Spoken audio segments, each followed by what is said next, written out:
아주 이렇게 말씀을 준비하다가 보니까 아주 오래전에 이렇게 보았던 책이 생각이 났습니다. 좀 찾아보려고 했더니 책이 지금 이제 상당 부분이 창고에 들어가 있잖아요. 그래서 그 뭐 한번 또 이사를 해가지고 다 이 뭐 어느 박스에 들어가 있는지 찾을 수도 없어서 그냥 포기를 했습니다. 근데 이제 그 내용은 뭐 이것입니다. 이렇게 여러분 잘 아시는 스티브 잡스에 대한 이야기입니다. 이분이 언젠가 이제 그 책에서 이제 그 광고를 하게 되었습니다. 스티브 잡스가 자기가 만든 회사에서 쫓겨났다가 다시 돌아오게 되죠. 왜 돌아오게 되었을까요? 그러니까 회사가 망하기 일보 직전까지 갔기 때문에 그렇습니다. 그래서 이제 회사로 돌아왔는데 뭔가 바꿔야 되겠죠. 그래서 이제 광고도 하게 되는데 그때 광고 회사와 이제 계약을 맺고 이제 그 뭐 시놉시스나 뭐 이런 걸 만듭니다. 만드는데 계속 퇴짜입니다. 퇴짜고 뭐 다 쓰레기다 막 이렇게 하면서 이제 퇴짜를 계속 놓았다는 것이죠. 그러다가 이제 마지막쯤에 나온 것이 이제 TV의 광고로 나오게 되었다라고 합니다. 그 광고에는 그 이제 애플 회사의 제품은 나오지 않고요. 사람들만 나오죠. 그래서 뭐 아인슈타인이라든가 또 뭐 간디 뭐 또 여성이 최초로 이렇게 비행으로 대서양도 건너고 태평양도 건너다가 이제 실종돼 버린 여성 조종사 뭐 그다음에 뭐 존 레논 이런 같은 분들이 이제 등장을 합니다. 그러면서 이제 내용은 이런 것이죠. 이 사람들은 다른 사람들과 다르게 생각했다는 것입니다. 그래서 사회에 영향을 줬다고 창조적인 사람이다 이런 광고를 한 것이죠. 그러면서 이제 think different. 원래 이 문법상 안 맞죠. 근데도 지금 이렇게 타이핑을 해도 틀리다라고 나오지 않습니다. 워낙 그게 이제 유명한 문구가 되어버린 것이죠. 다르게 생각하며 살라 이야기죠. 다르게 생각하며 살라. 쉽지 않죠. 어쨌든 이 광고가 성공을 했고요. 그래서 이제 애플이 살아나는 이제 그런 또 동기가 되기도 했습니다. 가만히 보면 성경도 사실은 think different입니다. 세상과 다르게 살라라는 것이죠. 사람들이 생각하는 상식, 세상 사람들이 이야기하는 질서, 이런 것들과 다르게 생각하며 살라라는 것이 성경의 가르침입니다. 그래서 우리 히브리서 11장, 믿음의 장이죠. 믿음의 장에 보면 특징이 좀 도드라지게 나타났죠. 거기 보면 믿음의 위인들이 많이 등장을 합니다. 뭐 아벨도 나오고 뭐 아브라함도 나오고 심지어는 이렇게 맨날 머리만 기르고 여자 주변에서 빙글빙글 돌고 술이나 먹던 삼손 이런 사람들까지도 믿음의 사람으로 등장을 합니다. 그런데 그 믿음의 사람들 앞에 보면 반드시 나오는 단어가 있습니다. 뭐뭐스로. 뭔지 아시죠? 믿음으로. 믿음으로. 누구는? 믿음으로 아브라함은, 믿음으로 이삭은, 믿음으로 삼손은 이런 식으로 표현을 합니다. 그러니까 이 사람들이 이제 그 다른 사람들과 구별되는 게 있는데 그게 뭐냐면 믿음으로 살았다는 것이죠.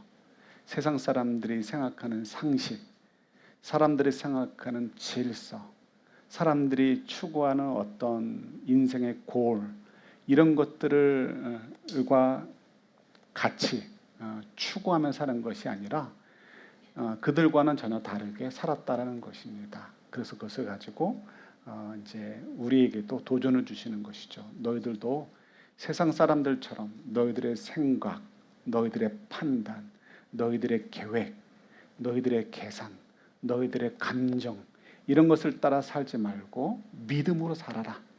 그렇게 될 때 하나님께서 약속하신 그 말씀의 약속 있죠. 하나님께서 우리의 아빠 아버지가 되어주시고 그리고 우리는 또 하나님께서 주시는 영원한 의의 면류관을 누리는 그런 복된 인생이 될 것이다 라는 것이 히브리서 11장의 내용입니다. 그런데 이렇게 믿음이라는 것을 강조한 이유가 뭘까요? 다르게 생각하면 사는 게 너무 힘들다는 것입니다. 생각 자체도 힘들고요. 실제로 그렇게 사는 것은 더 힘이 듭니다. 노아가 이렇게 방주를 만들 때 사람들이 박수 쳤나요? 아니죠. 조롱했죠. 예수님께서 십자가에 달리셨을 때 사람들이 와, 정말 대단한 희생이다. 정말 원더풀한 사랑이다. 이렇게 얘기했나요? 아니죠. 조롱했죠. 바로 그런 삶을 살 수밖에 없는 게 믿음의 삶입니다. 물론 칭찬받을 수도 있습니다. 칭찬받는 경우도 있죠. 그러나 많은 경우에는 너만 잘났냐, 너만 뭐 특별하다고 하는 식으로 따돌림을 당할 때도 있고 혹은 또 놀림을 당할 때가 있는 것이 믿음을 따라 사는 것입니다. 다른 사람들만 힘든 게 아니에요. 우리 스스로도 힘이 듭니다. 우리 스스로도 믿음을 따라 계속 사는 게 너무너무 힘이 듭니다. 꼭 이렇게 살아야 되나, 이렇게 해야 되나 라고 도전될 때가 참 많이 있죠. 그럴 때도 우리가 이제 이 말씀을 통해서 이제 도전을 받으라라고 이 말씀을 주신 것입니다. 믿음대로 사는 것이 너무 힘들어요. 힘들기 때문에 그래서 좁은 길이다라고 얘기하시고 십자가를 지고 가는 길이다라고 말씀하시는 것이죠. 우리는 아니라 많은 사람들이 종교를 선택하는 이유는 지고 있는 십자가를 내려놓고 싶어서, 가고 있는 좁은 길을 벗어나서 크고 편안한 길로 가고 싶어서 종교를 찾고 믿음 생활을 한다고 하는데 그건 다 이제 가짜인 거죠. 하나님께서 우리들에게 내가 너희들을 책임져 줄 테니까 너희들은 나의 작은 이제 아이돌이라고 하죠. 나의 작은 형상으로서 나의 좋음을 좀 드러내면서 살다가 오렴해서 하나님의 좋으심을 드러내기 위해서 우리를 질그릇으로 만드셨고, 그리고 우리 속에서 어떻게 해요? 하나님이 드러나도록 하시기 위해서 우리로 좁은 길을 가게 하시고 십자가를 지게 하시는 것이죠. 이게 믿음이고 이게 인생인 거예요.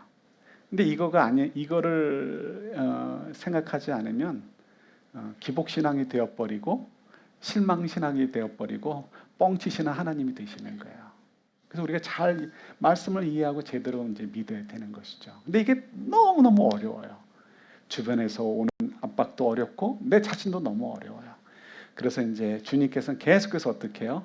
광고를 우리에게 해주시는 거죠. Think different.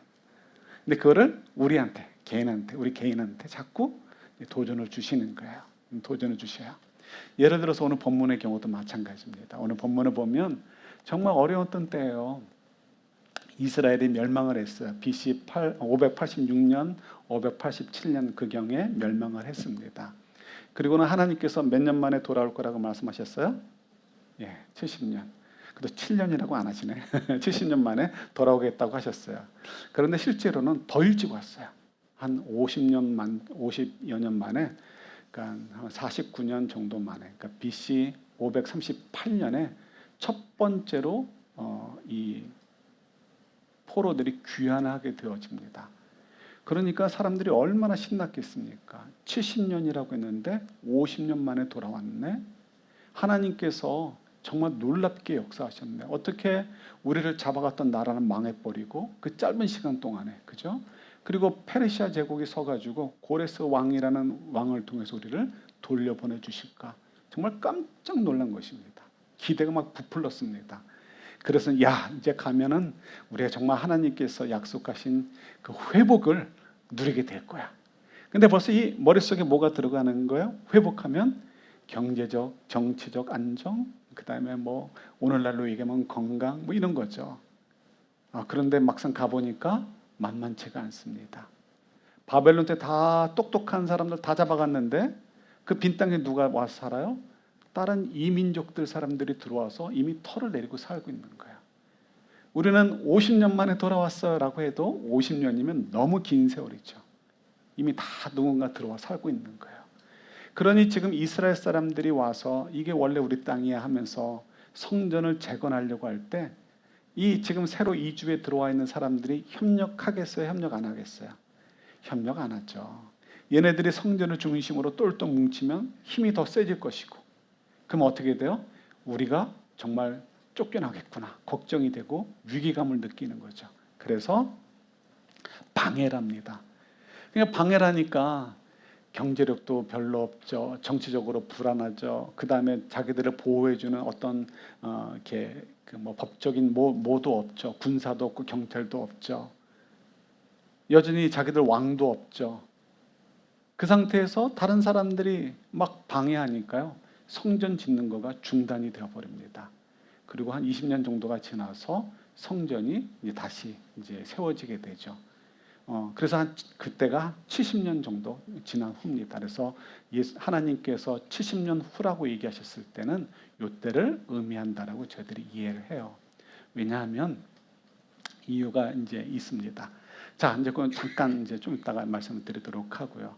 자, 그래서 지금 실망해서 이제 백성들이 다 손을 내려놓고 이제 막 그 성전 짓는 것도 중단된 것입니다.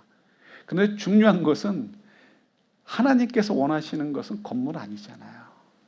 뭐 하나님이 왜 건물이 왜 필요하십니까? 건물 필요하지 않죠.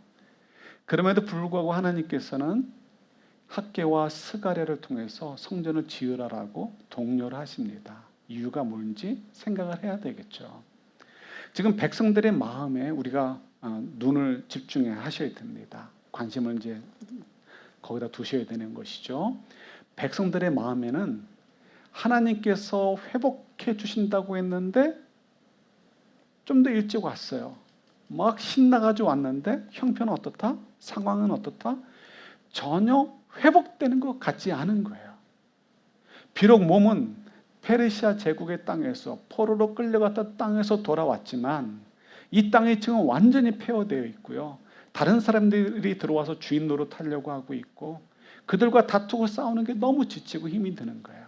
경제력도 없죠. 안정된 게 없어요. 그래서 사람들 마음속에 하나님에 대한 기대가 어떻게 해요? 조금씩 사그러지기 시작하는 거예요. 아, 하나님께서 하신 말씀이 지금 이루어지려는 건 아닌가 보다. 하나님을 포기할 수는 없어요. 그러니까 하나님은 포기하지 않는 대신에 하나님께서 계획하신 것은 이게 아닌가 봐. 그냥 우린 지금은 조용히 있자. 단지 성전을 짓지 말자 이게 아니고 하나님에 대한 간절함을 내려놓고 우리끼리 어떻게 지금은 버텨보자 이런 식으로 풀려가게 된 거예요. 그래서 하나님께서 그게 아니다라는 것을 말씀하시려고 이제 학개나 스가랴 선지자를 보내신 것이죠. 그러면서 스가랴서에 보면은 환상이 8가지가 나옵니다. 근데 이제 뭐 그런 환상 저희들은 쉽게 이해가 안 되지만 이 사람들은 당시의 사람들은 쉽게 이해하는 이야기들이에요. 오늘날로 얘기하면 예화 같은 거죠. 예화 같은 거. 우리가 지금은 그래도 이제 애플 이야기하고 스티브 잡스 얘기했지만 한 100년쯤 후에 가서 뭐 스티브 잡스 하면 누구예요? 그러지 않겠습니까? 예. 그거 마찬가지로 그때 가서는 100년쯤 후에는 스티브 잡스를 한참 설명해야 이야기가 되는 것처럼 환상도 마찬가지예요. 우리가 지금은 굉장히 낯설어요. 그렇지만 그때 분들에게는 좀 더 쉽게, 우리보다 훨씬 쉽게 이게 그려지고 또 이해되어지는 그런 이제 일종의 방편이었던 것이죠. 그래서 특별히 1장 오늘 본문의 7절부터 17절에 보면 첫 번째 환상이 나옵니다. 환상에 보면 이상한 나무 이름이 나와요. 그 나무 이름 이렇게 보면은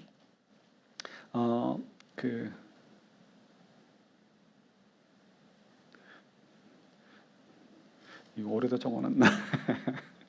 네.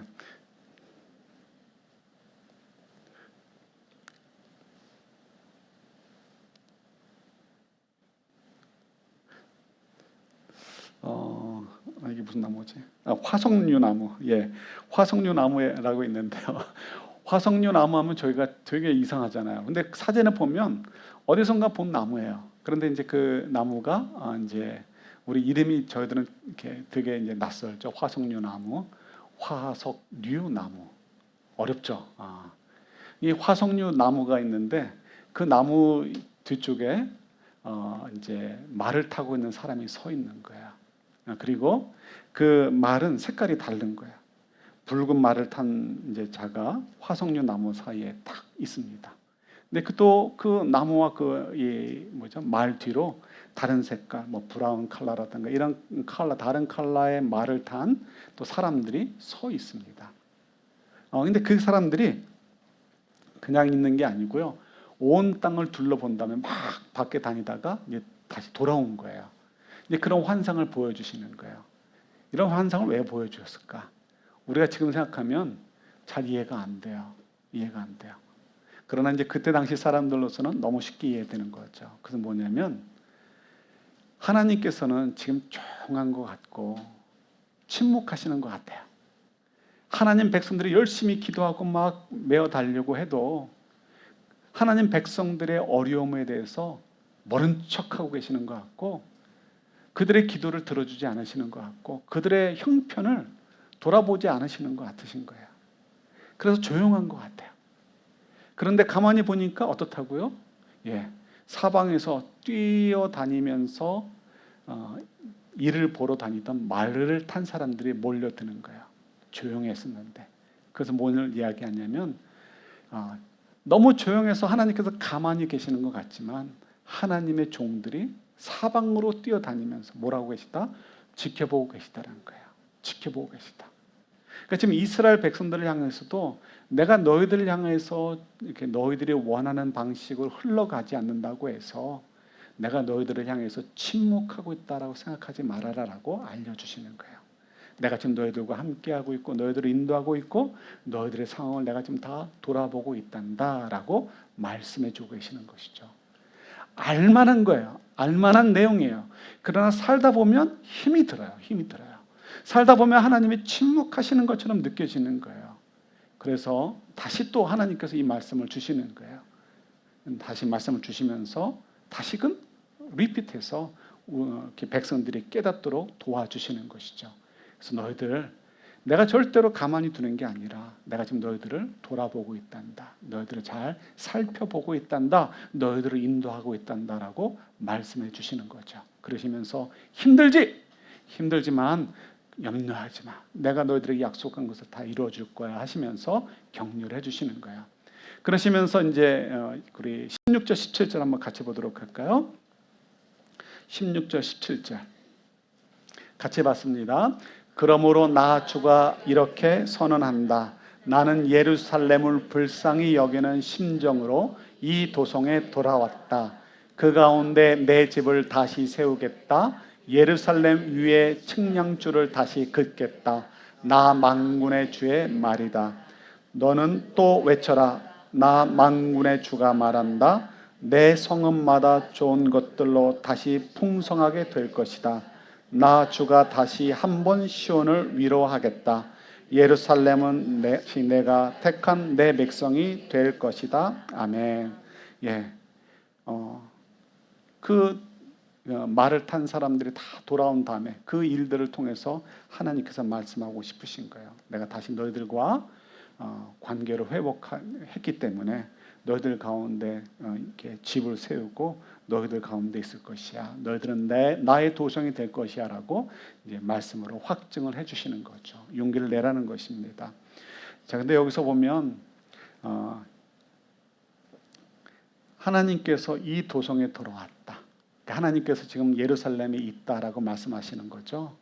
지금 너무 삶이 힘들어서 하나님이 안 계시는 것 같다라고 생각이 들었는데 아니라는 거야. 이 성에 돌아왔다라고 말씀하시면서 너희들과 함께 있다라는 것이죠. 그러면서 17절에 보면 17절 다시 한번 보여주실래요? 두 번째 줄 보면 내 성읍마다 좋은 것들로 다시 풍성하게 될 것이다. 얼마나 좋아요, 그죠? 근데 역사적으로 이렇게 됐어요? 실질적으로 안 됐어요. 물론 이때보다는 좀 살만해졌겠죠. 그러나 사실상 어떻게 보면 이렇게 말씀대로 되지 않았어요. 계속해서 나라들이 바뀌고 통치자들이 바뀌고 잠깐 좋았다가 또 안 좋았다가 좋았다 안 좋았다 이런 삶을 계속 살 수밖에 없었습니다. 그렇다면 하나님께서 지키지 못하실 약속을 해주신 것일까요? 그렇지 않겠죠. 이 말씀을 잘 이해하셔야 돼요. 우리 자녀들 보시면 어려움을 겪어보질 않았습니다. 그죠? 그래서 어려운 일들을 굉장히 힘들어해요. 그죠? 우리가 우스꽝스러운 얘기로, 우스갯소리로 남자들은 생긴 건 우락부락한데 엄살이 많다라고 얘기해요. 그죠? 병원 가는 것도 겁내요. 근데 여자분들은 어떻습니까? 애를 낳잖아요. 그래가지고 웬만한 아픔은 다 참아버려요. 그리고 병원을 다니면서 관리를 잘해요. 남자들은 아니죠. 그리고 괜히 엄살만 많고, 예, 경험을 한 것이 다르기 때문에 그래요. 요즘 아이들이 정말 이렇게 너무 어려움을 경험하지 않고 그냥 오냐오냐 키워가지고요. 조그만 불편해도 굉장히 힘들어하고, 그리고 어려움을 굉장히 힘들어합니다. 좋은 거예요, 나쁜 거예요? 우리 지금 사시는 분들 가운데, 우리가 함께 하신 분들 가운데 우리 시니어 분들 같은 경우는 지금 이렇게 한 70대는 뭐하고 한 80대 이상 되시는 분들은 일제시대도 경험하셨고요. 6.25도 경험하셨어요. 정말 고생 많이 하셨어요. 이분들이 왜 이렇게 고생 많이 하셨을까요? 지은 죄가 많아서. 맞아요? 아니죠. 아니란 말이에요. 예, 아니란 말이에요. 웃잖아요. 그죠? 아니란 말이에요. 에스겔서에 보면 나라가 망할 때 사람들이 그렇게 불평을 했어요. 나는 죄가 없는데 우리 부모님들이, 우리 할아버지들이 죄가 많아가지고 나라가 망한다. 하나님께서 웃기지도 말라고 하셨어요. 우리 조상 죄 때문에 6.25가 생기고 일제시대가 생긴 게 아니고요. 여러분들이 죄를 졌기 때문에 이렇게 맨날 싸우는 사람들과 살고 있는 게 아닌 거예요. 잘 이해하셔야 돼요. 하나님께서 어느 세대에 태어난 사람들은 정말 저주받은 백성이라 그때 몰아가지고 그때 태어나게 하신 것이 아니고요. 다 시대적 소명이 있어요. 시대적 소명이 있습니다. 이스라엘 백성들 가운데 어떤 사람들은 진짜 억울할 것 같아요. 태어나니까 이집트에 살고 있는데 노예예요. 그리고 살다가 죽었어요. 430년을 그렇게 살았으니까 몇 세대가 그렇게 죽었겠습니까? 어떤 세대는 광야로 나왔어요. 10가지 재앙을 볼 때는 스펙타클한 영화를 보는 것처럼 좋아했는데 광야로 나오면부터는 고생해요. 고생. 그러다 죽었어요. 우리 생각에는 모든 일들을 편리하게 생각하는 그런 이렇게 자연스러운 본성이 있는데요. 우리가 너무 편한 대로만 생각하면 안 되는 거예요. 우리가 왜 이런 어려운 일을 경험하게 될까? 물론 때로는 죄 때문에 하나님께서 고쳐주시기 위해서 때리실 때가 있어요. 있습니다. 그러나 여러분 생각해 보세요. 내가 죄를 져서 한 대 맞고 시작한다라고 한다면 우리가 지금 머리통이 어떻게 됐겠어요? 아침마다 이만큼 나오지 않았겠어요? 꼴밥으로. 예. 하나님께서 참고 넘어가시는 게 너무 많아요. 그러니까 우리 고치실 때만 좀 때려줘 주시고 그렇지 않을 때 그냥 참고 가시는 거예요. 그래도 이놈이 언젠가는 깨달을 거라고 우리가 자녀들을 보면 참는 것처럼 주님은 그보다 더 참으시는 거예요. 자, 그러니까 하나님께서 내가 너희들에게 돌아왔다라고 16절에서 말씀하시면서 17절에서 성읍마다 다시 풍성하게 하겠다 하시는 것은 경제적으로 풍성해지고 전쟁 없어지고 이런 거가 아니고요. 하나님과의 관계를 회복시켜 주셔서 하나님이 너희들과 함께하고 있어서 참된 샬롬을 주시겠다라는 거가 이 말씀인 거예요. 이해되셔요? 샬롬 아시죠? 무슨 말씀인지 하도 얘기해가지고 이스라엘 사람들과 저러더라고 공통되잖아요. 하도 전쟁에 치여가지고 안녕하셨어요. 인사하는 게 뭐예요? 그동안 안 죽고 잘 살아 계셨습니까? 이거잖아요. 예. 그게 샬롬이에요. 그렇지만 성경에서 샬롬은 전쟁이 없고 건강하고 배 굶지 않은 거, 마마 이런 거 걸리지 않은 거 이게 아니고요. 그런 전쟁도 있고 배고픔도 있고 병에 걸렸어도 하나님의 자녀로 하나님의 인도하심 속에 있기 때문에 샬롬이다라고 이야기하는 거예요. 예수님이 십자가에 달리시는 상태에서도 매 맞는 상태에서도 샬롬이 아니에요. 샬롬이란 말이에요. 샬롬이란 말이에요. 하나님과 함께하고 있는 시간이란 말이에요. 욥기에서 욥이 막 병이 걸려서 이렇게 하고 아내는 욕하고 도망가고 그리고 뭐 애들은 다 죽고 재산 다 날라가고 사람들이 비난하고 욥기서를 보면 욥이 마을이 아니고 성 어귀에만 가도 성의 어귀에는 누가 있어요? 제일 높은 사람들이 있잖아요. 그 제일 높은 사람들이 앉아있다가도 욥이 나타나면 벌떡 일어나가지고 인사를 했다는 거 아닙니까? 그만큼 힘이 있었던 사람이에요. 근데 욥이 다 뺏기고 없어지니까 사람들이 어떻게 해요? 조롱했단 말이에요. 그 순간에도 어떻다? 욥은 어떻다? 샬롬이라는 거예요. 샬롬이라는 거. 설사 욥조차도 깨닫지 못해서 하나님 괴로워야 나를 왜 태어나게 하셨습니까? 죽는 게 낫습니다라고 원망하는 그 순간조차도 하나님이 쓰시는 그런 귀한 시간이었다라는 것이 욥기의 이야기인 거예요. 인내하라는 게 아니고 바보 같은 얘기, 인내하라는 얘기가 아니에요. 욥기의 주제는 하나님께서 우리가 볼 때 하나님의 저주를 받는 것처럼 느껴지는 그 순간도 하나님이 어떻게 한다? 귀하게 쓰시는 시간이라는 거예요. 그래서 우리가 이 스가랴서로 돌아온다면 학개서도 포함이고요. 그렇게 어려운 시간이 있지만 하나님과의 관계가 회복되어져서 하나님과 더불어 사는 그 시간들은 시대의 사명을 따라 소명을 따라 상황을 따라 욥처럼 예수님처럼 바울처럼 또 이 시대에는 포로에서 돌아와서 열악하게 사는 삶을 사는 그 때이지만 또 저희는 21세기에 사는 그 시대에 사는 사람들이지만 어떻다고요? 그 시대의 소명을 따라 살지만 우리는 어떻다? 하나님 안에서 하나님의 인도하심 속에 하나님의 아빠 아버지 노릇해 주신 삶 속에서 살고 있기 때문에 우리는 어떻다? 샬롬을 누리며 살고 있다는 거예요. 그래서 어떻게 하라? Think different. 예, 다르게 생각하면 살라라고 말씀하고 계시는 거예요.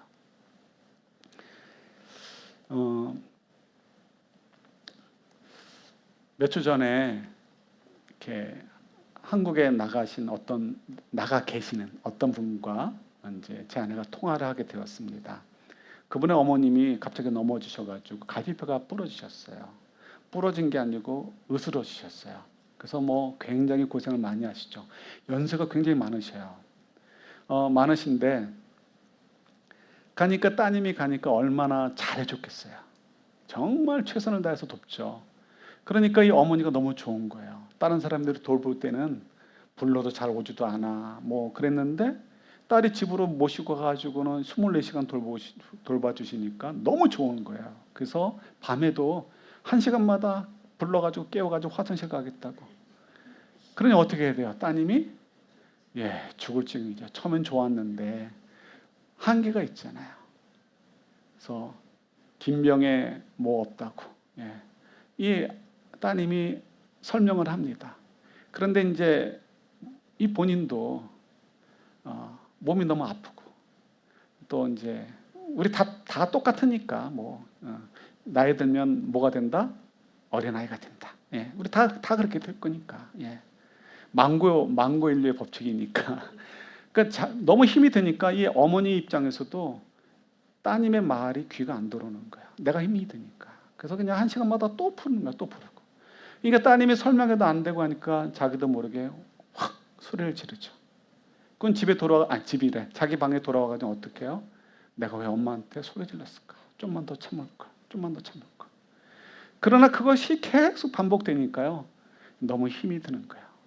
정말 괴로운 것이죠. 어떻게 보면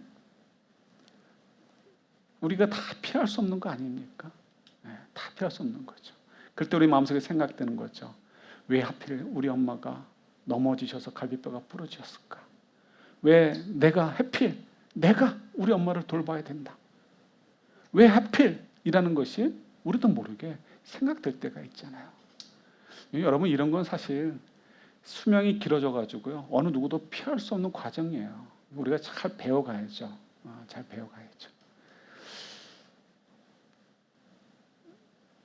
또 얼마 전에도 이제 목사님들과 만나가지고 얘기를 나누다가 정말 마음을 열어놓고 얘기할 수 있는 분들이죠.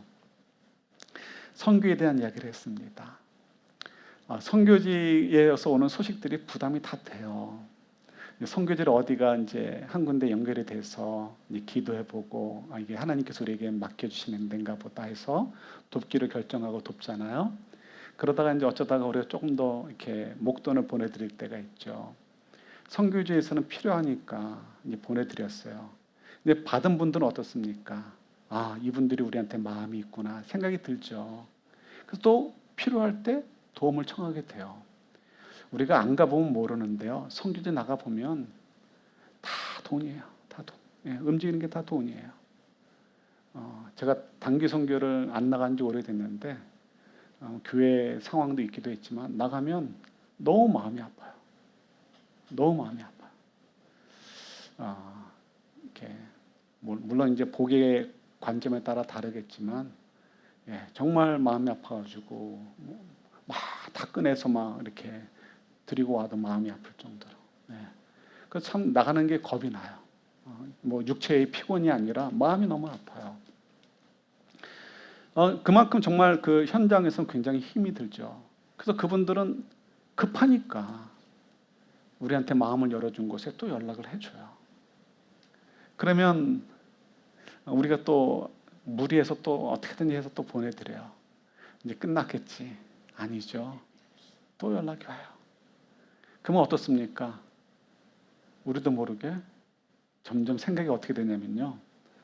우리 목사님들이 다 공통적으로 갖는 생각이에요. 이분이 정말 하나님의 뜻대로 섬기는 건가 아니면 자기 욕심인가 이렇게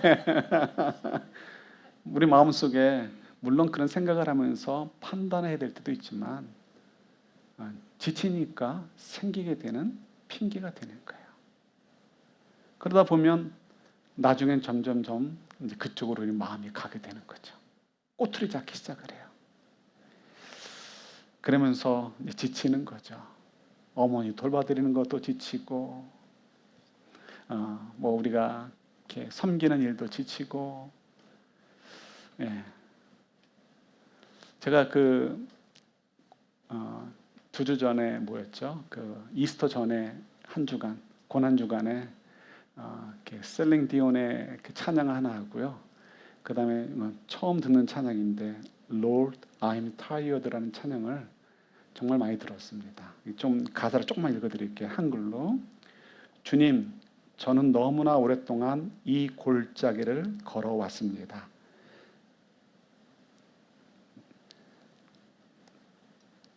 밤은 깊고 무거워 나의 믿음은 사라진 것만 같습니다. 이 스가랴서의 그 이제 성도들이 갖는 그 마음과 비슷하죠. 일어서려 애썼으나 자꾸만 넘어집니다. 누구도 보지 못하는 나의 싸움을 당신은 보시고 나를 무너뜨리는 이 아픔을 당신은 아십니다. 주님, 저는 지쳤습니다. 하지만 저를 포기하지 마십시오.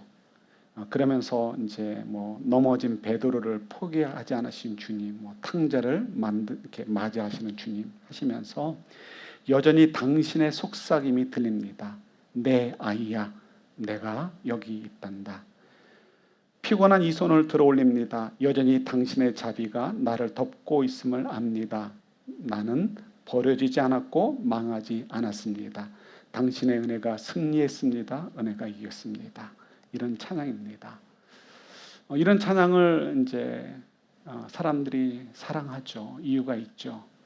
우리가 어머니 때문에, 자녀 때문에, 직장 때문에 요즘 젊은이들은 너무 안 됐어요.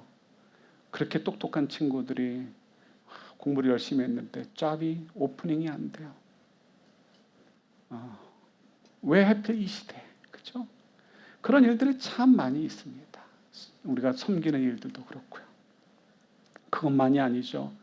우리가 영적으로 내가 하나님을 알아가면 알아갈수록 나는 왜 이렇게 못났을까? 왜 이렇게 못났을까? 생각 안 할 수가 없습니다. 그죠? 예. 하나님의 그 위대하심과 거룩하심과 우리가 천국의 그 좋으심을 생각하면 생각할수록 예수님의 사랑을 묵상하면 묵상할수록 내가 왜 이렇게 초라하고 더럽고 그죠? 그래서 이것 때문에 괴롭고요. 하나님 마음에 합하지 못하는 나 때문에 사도 바울 고백대로 오라 나는 공고한 자로다 고백할 수밖에 없는 거죠. 너무 힘이 들어요. 그래서 힘이 들어서 도망가고 싶죠. 그러나 그때마다 주님께서 말씀하시는 거죠. 믿음으로 살라. 다르게 생각하며 살라라고 자꾸 우리에게 도전하시는 거예요.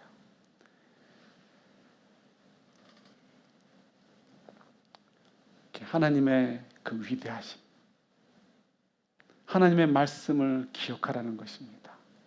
하나님의 약속은 반드시 이루어질 말씀들이기 때문에 그런 것이죠. 그래서 그 하나님 바라보고 그 약속을 바라보고 think different 하게 살라라고 우리에게 말씀하시는 거예요. 요구하시는 거예요. 그것이 믿음으로 사는 것의 내용인 것입니다. 사랑하는 성도 여러분, 우리 그런 믿음 가지고 살았으면 좋겠어요. 우리 그래서 사람들한테 우리가 광고 문구가 되었으면 좋겠어요. 사람들이 생각할 때 우리를 보면서 다르게 살아야 되는구나. 우리도 그렇게 다르게 살아감을 통해서 다른 사람들에게 창조적인 도전을 주는, 변화를 주는 복의 근원의 삶들을 살 수 있기를 우리 주님의 이름으로 축원합니다. 하나님 아버지, 저희들 또 귀한 말씀으로 도전 주신 것 감사합니다. 우리 정말 어리석은 사람들처럼 우리도 살지 않고 다른 사람들과 다르게 믿음으로 하나님의 약속을, 말씀을 믿고 살아가는 삶을 통해서 주변 사람들에게 복의 근원의 역할들을 잘 감당하는 저희들이 되도록 도와주옵소서. 예수님 이름으로 기도드립니다. 아멘.